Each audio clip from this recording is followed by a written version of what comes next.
Tervehdys! Mä oon Linkvistin Katja, 43-vuotias, äiti ja yrittäjä Kouvolasta. Liikunta on meidän perheelle tosi tärkeässä roolissa.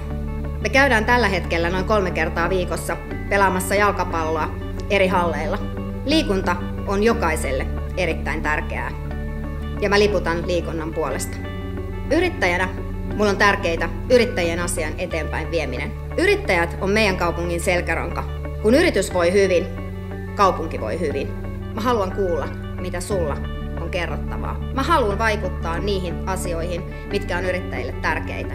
Mä haluaisin enemmän yhteistyötä meidän päätöksentekoon, koska yhteistyö yli puolueen rajojen on äärettömän tärkeää. Kärkihankkeita meillä on tällä hetkellä menossa useita. Ne on kaikki meidän kaupungille tosi tärkeitä. Ja myös tärkeää on se, että me viedään ne loppuun asti. Me kuunnellaan tässäkin yrittäjiä, ja tässä mä näen myös yhteistyön lisäksi tärkeänä sen, että me informoidaan yrittäjiä kaupungin puolelta koko ajan reaaliajassa. Tässä lyhyesti muutamia ajatuksia. Lisää musta ja mun ajatuksista sä löydät mun sivuilta katjalinkvist.fi. Ja voit käydä kurkkaamassa Pienen ja Pippurisen matkaa Facebookissa. Ja sivusta voi käydä myös tykkäämässä. Sinä päätät, minä toimin. Sulla on yksi ääni. Käytä se hyvin. Äänestä yrittäjää, äänestä äitiä. Kiitos.